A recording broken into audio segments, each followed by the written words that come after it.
Teddy Talks. Hi, everyone. Welcome to Teddy Talks After Hours. And this is the part that I love because we get to pause, rewind, and unpack each episode.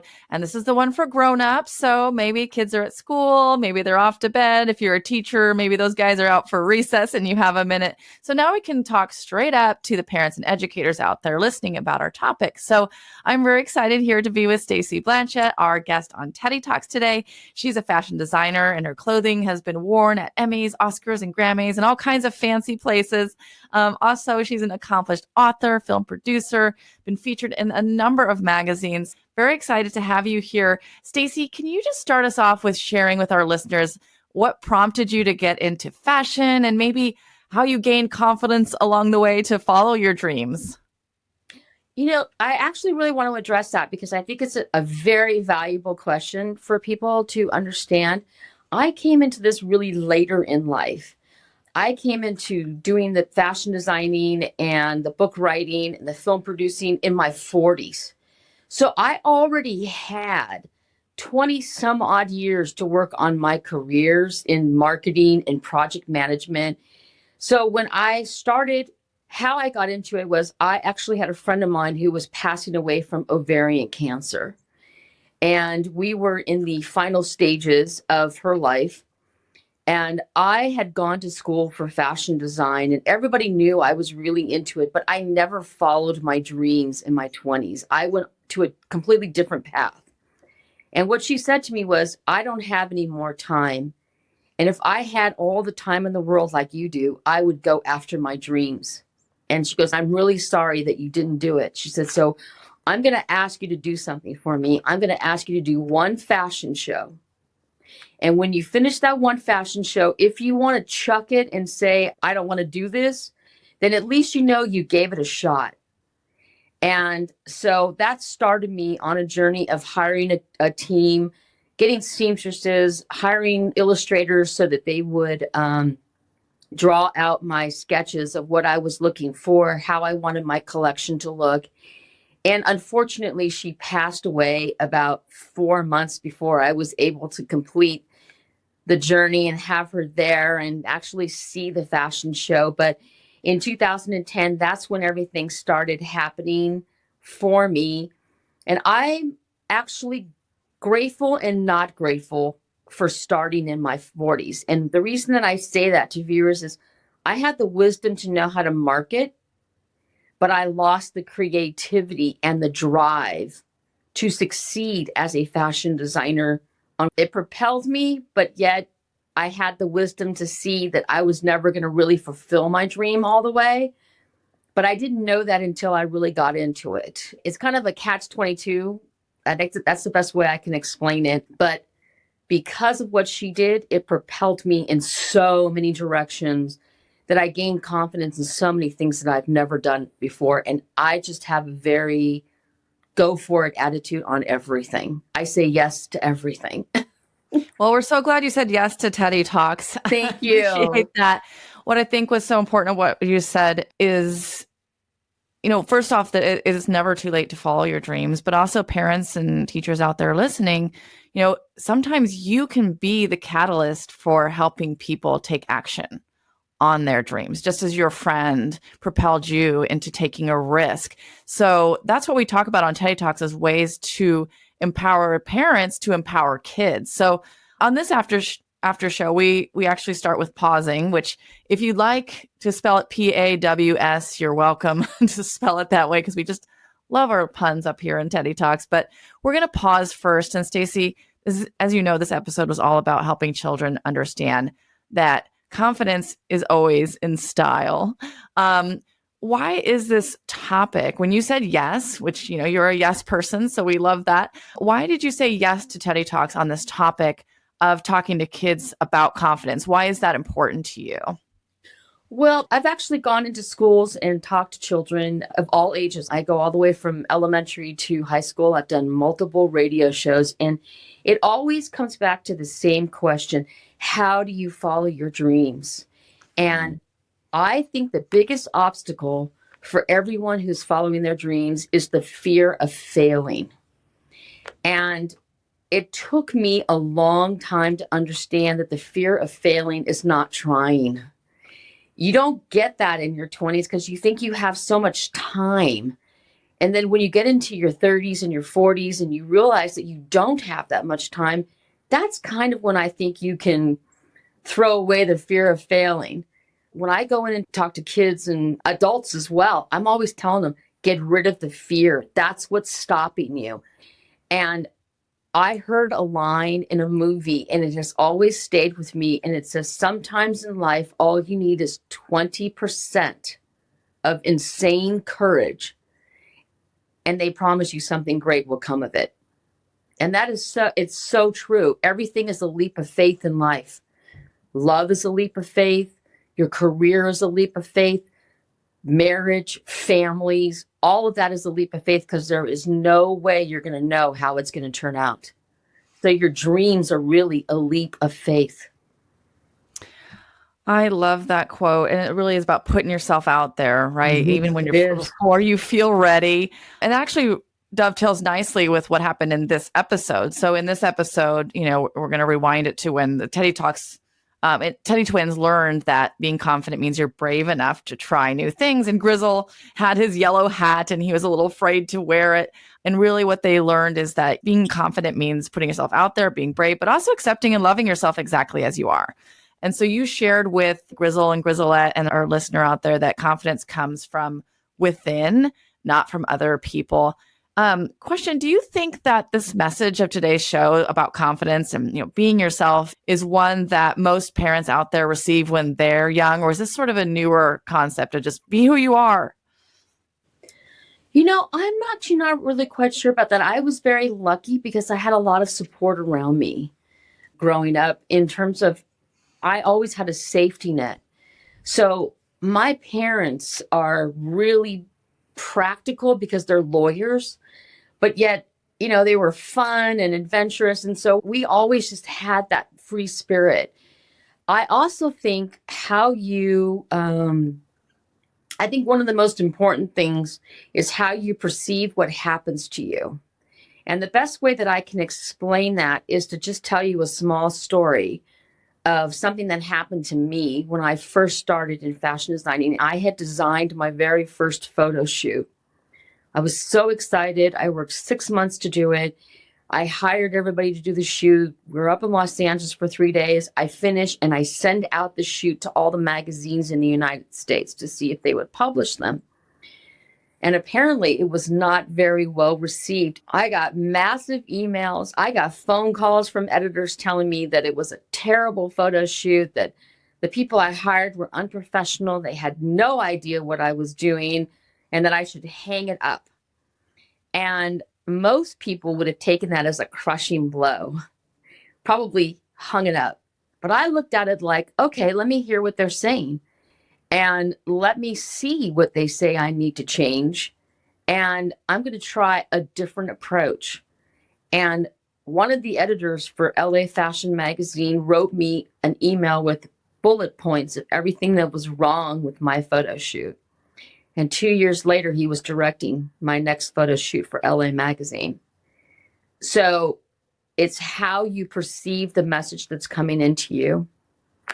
People can tell you everything you want, but it's how you're receiving it that is going to decide how you go forward. Confidence is something that you gain with everything you try. Even if you fail, you're going to gain confidence. And I think the most important thing that parents can do right now is not build somebody up and tell them they're amazing all the time, but to give them leg room to actually try for themselves to find out how amazing they are as an individual. I love that story. It really speaks to the growth mindset that you have, Yes. which is mistakes are how we learn and grow. One of the greatest teachers is experience. So you have to put yourself out there to have that experience to learn from it. So knowing what you know now and your wisdom now, what advice do you wish your younger self knew about confidence? You could time travel and give yourself some, hold your little kid's face when you were little and be like, oh, here, I got a message for you from the future? God, What would you say? yeah, get rid of the fear. I mean, that's it. I mean, I think it's, and that's so hard to do because everybody is always afraid. There's no way to tell people get rid of fear.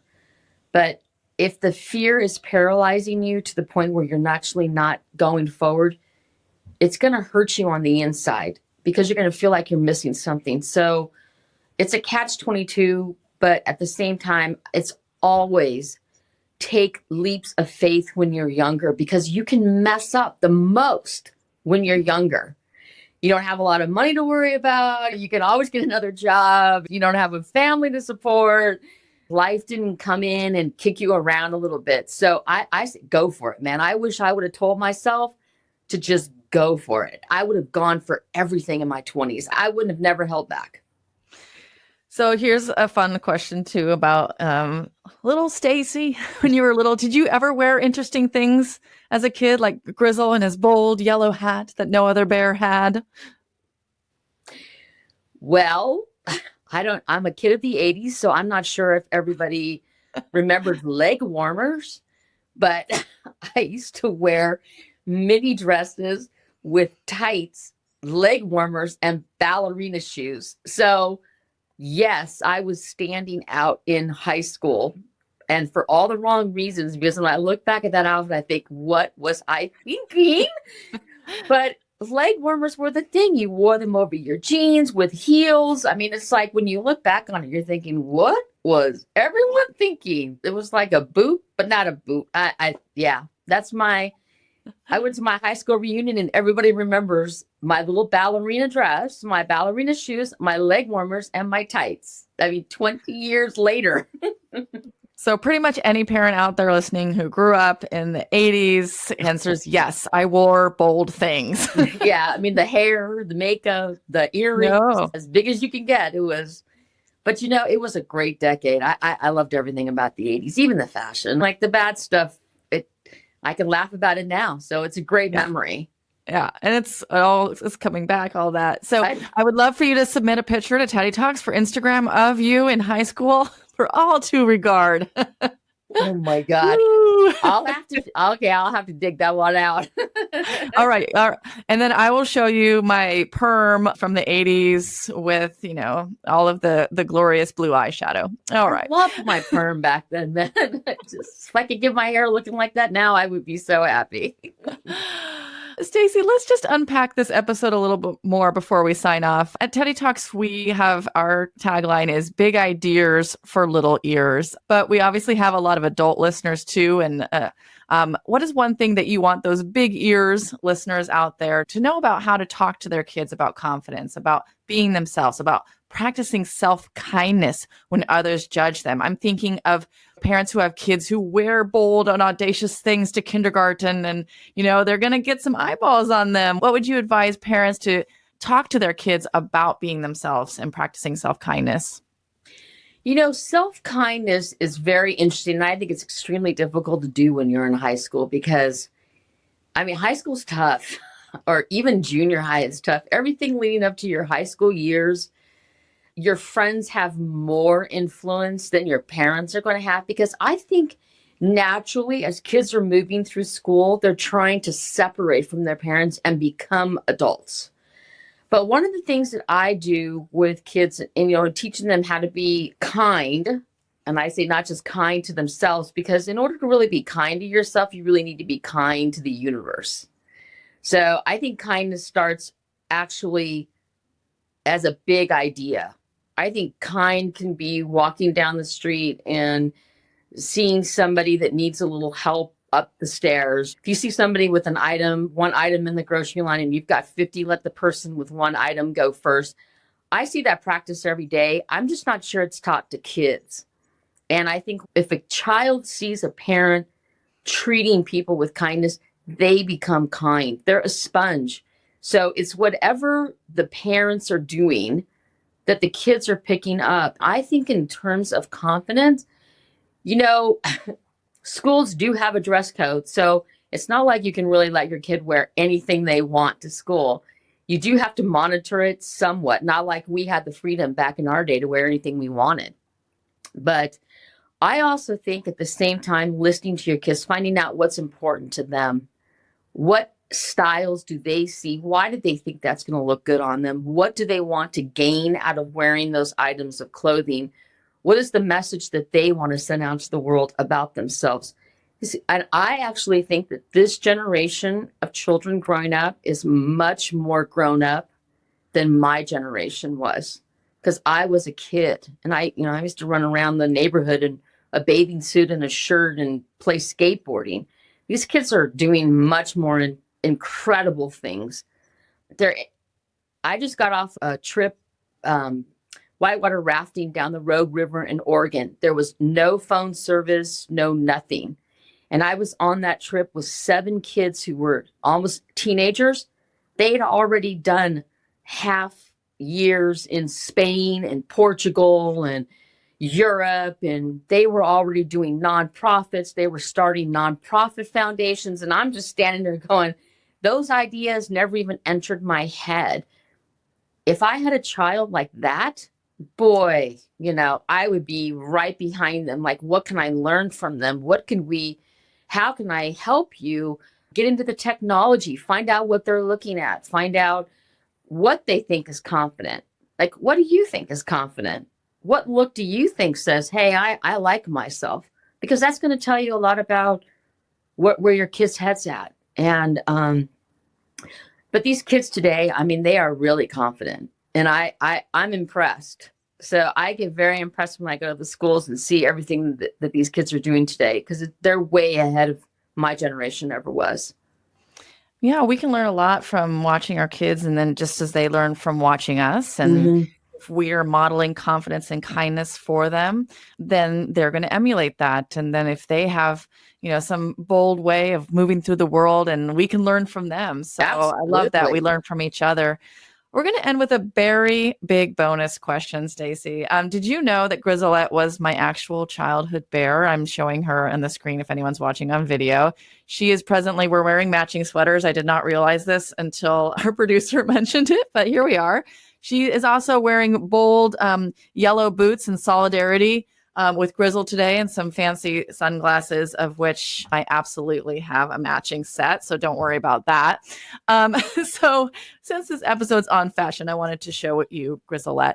So she was my childhood bear. We used to play it out and used to dress her in all kinds of fun things.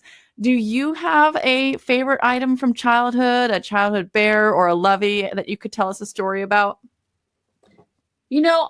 I was never really into basically stuffed animals. I have favorite items of clothing that I still have from my childhood that I kept. Oh, the leg warmers. Yeah, I grew up loving everything about Duran Duran. So I have the Duran Duran hat that I bought when Duran Duran first came out, that I still own to this day. I have a few items that I got from the Pittsburgh Steelers, because I was a big Pittsburgh Steeler fan, that my dad got me, the manager. So, I got a pin from Terry Bradshaw. I got like a beer can from the kicker.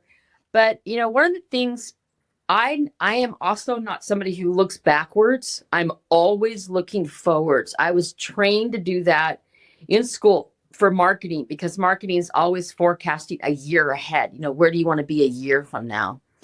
But I have, like items from, one of the things my mom taught me was every time we travel, we pick up something from where we've been. So I have very select items all around my house that are basically conversation pieces, but they're also my story. And that's how I sort of moved through the world and got my confidence and just who I am today. And it still resonates. And I've been teaching that to all the kids that I talk to, is when you travel or where you go someplace special, pick up an item from that place special. It could be a keychain. It doesn't have to be anything, but something that means something to you. I have a dress that I wore when I was in high school that still hangs in my closet because it was my favorite dress. And I got it at Charlotte Russe. And I actually worked for 2 weeks to pay for that dress myself. So that kind of hangs in the back of my closet. I could never get into it, but it's there. I love that. So your favorite lovies are fashion related, which Absolutely. is absolutely perfect. I Yeah. still have this sweater I met my husband in, 15 years ago. So these things, these objects have meaning to They us, and do. they can transport you back in time. Just as holding Grizzlette makes me feel like I'm 8 years old again playing dress up. And thank you for sharing your story with us on Teddy Talks. And thank everyone out there listening. We will see you all on the next episode of Teddy Talks. I'll be wearing leg warmers. It's going to be amazing. Teddy Talks. Teddy Talks. Teddy Talks. Teddy Talks.